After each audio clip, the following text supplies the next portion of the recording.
What if the very act of saying, "I believe everyone should be treated the same," could get you blacklisted from a job? Imagine a federal program, backed by $241 million of your taxpayer money, designed to promote diversity and inclusion in academia. Now, imagine that program's funds being used by universities to create a system where job applicants are allegedly punished for expressing a belief in race neutrality. This isn't a hypothetical scenario. It's the explosive accusation at the heart of a tense congressional hearing. A United States senator confronts a high-ranking official from the National Institutes of Health, armed with documents and a line of questioning that appears to expose a shocking paradox. Are diversity initiatives now actively penalizing the principle of equality? What we are about to witness is a masterclass in political questioning, a moment where bureaucracy collides with ideology. The core question is this: is this a legitimate exposure of institutional hypocrisy, or a manipulative political trap sprung on an unsuspecting official?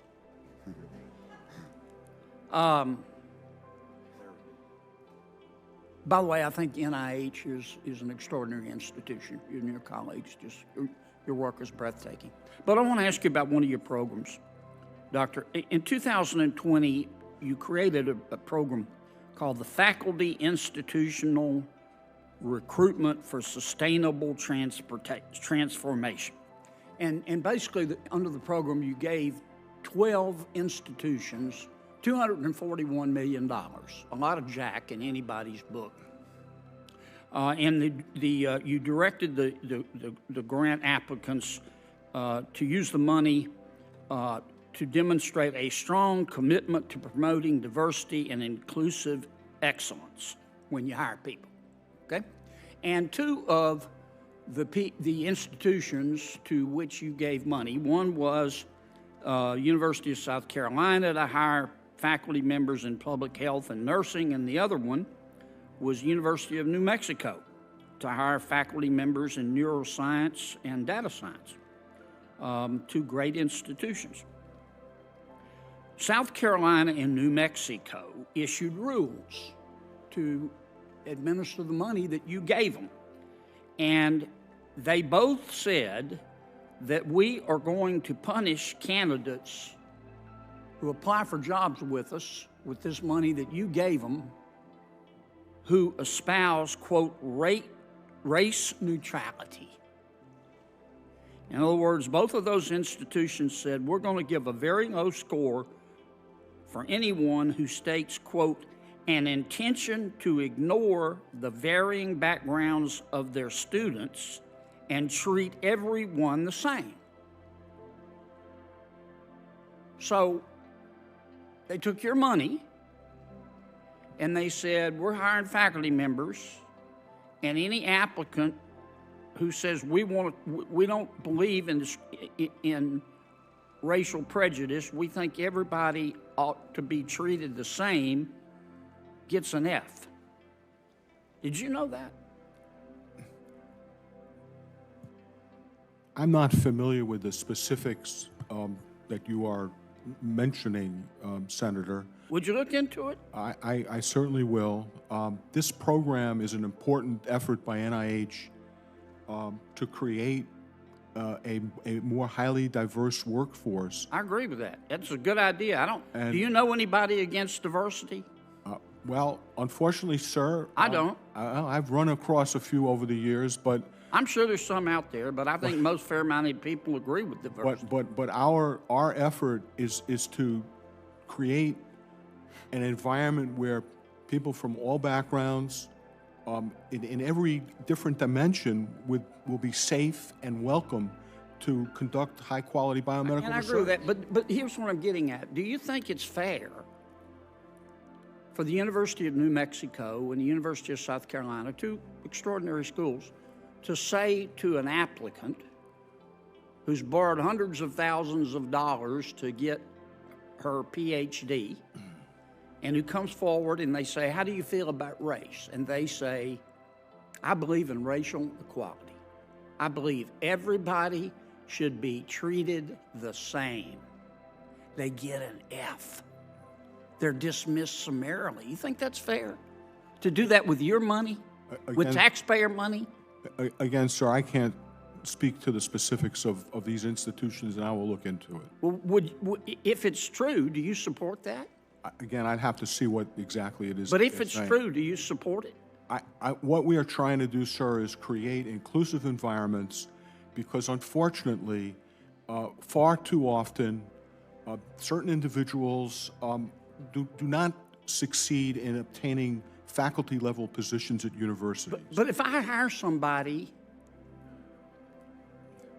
suppose, can I, as an American, legally, constitutionally, morally say, I'm only going to hire Asian Americans. Anybody else of any different ethnic background need not apply. Is that moral? Is that constitutional?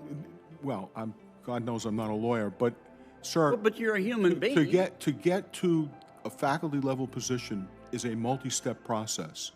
And very often, highly qualified candidates are never even considered because of where they train, where they're from, or what they look like. But do you think... none of that is fair. I don't think you're answering my question.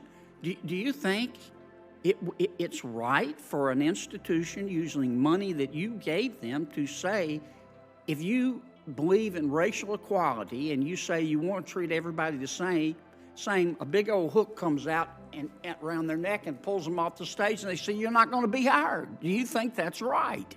I just don't. I would need to understand the context, sir, and I really don't know what these institutions are saying to candidates, and I will certainly find out. Well, I'm going to follow up. I want to know. Fair enough. I mean, that's how they spent taxpayer money that you gave them, and I'm going to follow up, and I wish you would too. This disturbs me, because I don't think that's lawful. We will certainly get back to you, sir, with what we find. Thank you, Senator Kennedy. The exchange we just witnessed was far more than a simple inquiry. It was a political and rhetorical masterclass in narrative construction, executed with surgical precision by Senator John Neely Kennedy. To fully understand its effectiveness, we must dissect his strategy through the lenses of logic, demeanor, and tactical adaptation. His argument is built like a logical funnel. He begins broadly, establishing irrefutable facts. The name of the NIH program, Faculty Institutional Recruitment for Sustainable Transformation, the exact sum of money involved, $241 million, and the specific institutions, the University of South Carolina and the University of New Mexico. This initial presentation of data grounds his argument in reality, making him appear well-researched and credible. From this wide base of facts, he rapidly narrows the focus to the core of his accusation, that these institutions implemented rules to actively punish candidates who espouse race neutrality. He even provides a direct quote stating they give a low score to anyone who states an intention to ignore the varying backgrounds of their students and treat everyone the same. This isn't just an accusation. It's presented as documented evidence. The strategic genius here is that he isn't debating the merits of the entire diversity program. He is isolating its most controversial alleged application and framing it as a betrayal of a core American value, equality. His ultimate objective is not merely to get information he likely already has it, but to force the official into a public dilemma. Either defend a policy that sounds discriminatory to the average person, or condemn a program under his own purview without full context. It's a classic political pincer movement. The senator's demeanor is central to this strategy. His tone is not one of anger or aggression, but of a calm, almost folksy prosecutor laying out an open and shut case. He uses relatable language like a lot of Jack in anybody's book to connect with the audience. This calm incredulity makes the official's evasiveness seem all the more bureaucratic and out of touch. His word choice is deliberately provocative and designed to simplify a complex issue into a moral binary. He frames the applicant's stance as simply believing in racial equality and wanting to treat everybody the same. Who could possibly be against that? This creates a powerful straw man argument. He is not engaging with the potential academic arguments for equity-based approaches versus equality-based ones. He is framing the debate as being for or against basic fairness. His use of a vivid, almost cartoonish metaphor, a big old hook comes out around their neck and pulls them off the stage, is a masterful rhetorical flourish. It paints a picture of absurdity and injustice that is far more memorable and emotionally resonant than any policy document. This performance is not for the record. It's for the television camera and the social media clip. Perhaps the most telling aspect of the senator's technique is his adaptation to the witness's responses. He is an expert at controlling the flow of the narrative. When the witness repeatedly states, "I'm not familiar with the specifics," or "I would need to understand the context, sir," the senator doesn't get bogged down. He seamlessly pivots to a powerful and inescapable tool, the hypothetical question. By asking, "If it's true, do you support that?" he neutralizes the witness's lack of knowledge. The question is no longer about the specifics of what happened at the University of New Mexico. It's a direct test of the official's values.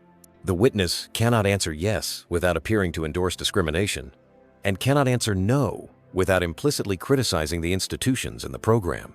Any attempt to add nuance, like the witness's explanation that far too often certain individuals do not succeed in obtaining faculty-level positions, is immediately cut off and ignored.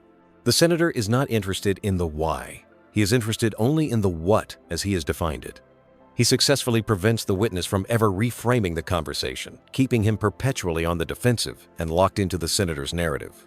In conclusion, returning to our initial question, this was not a fact-finding mission. It was a strategic demolition. Senator Kennedy's performance was a calculated exercise in political theater, designed to construct a simple, powerful, and politically damaging story that a federal diversity program is being used to punish the very ideal of equality. Through a combination of factual grounding, strategic simplification, a compelling demeanor, and relentless control of the dialogue, he successfully cornered a government official and created a narrative that resonates far beyond the walls of the hearing room. He wasn't just asking questions, he was forging a weapon. What do you think of this exchange? Was the senator's line of questioning a fair way to demand accountability, or a manipulative tactic to score political points? Let us know your thoughts in the comments below. And don't forget to like and subscribe for more in-depth analysis.